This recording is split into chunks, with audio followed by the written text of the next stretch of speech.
अस्सलाम वालेकुम नाज़रीन, अवां ॾिसी रहिया आहियो कोहिस्तान न्यूज़ सर्विस।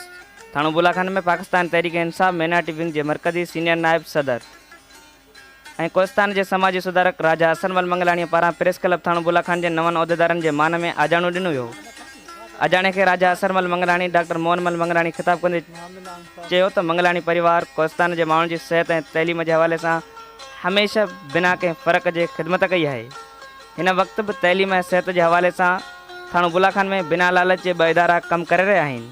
हिन चयो त कोहिस्तान जे साफ़िन अवामी मसइलनि खे उजागर करण में अहम किरदारु अदा कयो आहे, जंहिं लाइ खैन जस ॾियूं था। तक़रीब खे प्रेस क्लब जे सदर इम्तियाज़ मंगराल, जनरल सेक्रेटरी सुहेल यूसुफ मेमण, सहाफ़ी ग़ुलाम मुस्तफ़ा मेमण, परवेज़ यूसुफ मेमण, मोहिब ख़ासकेली ऐं ॿियनि चयो त असां कोहिस्तान जे समाजी माण्हुनि सां गॾिजी हिन इलाइक़े जे ग़रीब ऐं बेपुच माण्हुनि जी ख़िदमत में यकीन रखूं था, पर संदसि बुनियादी मसइलनि खे आला ऐवाननि ताईं पहुचाइण में बि किरदारु अदा कयो आहे। उन मौक़े ते सहाफ़िन खे सिंधी टोपी ऐं अजरक जा तोहफ़ा पेश कया विया। वधीक ख़बरुनि लाइ ॾिसंदा रहो कोहिस्तान न्यूज़ सर्विस थाणो बुलाखान।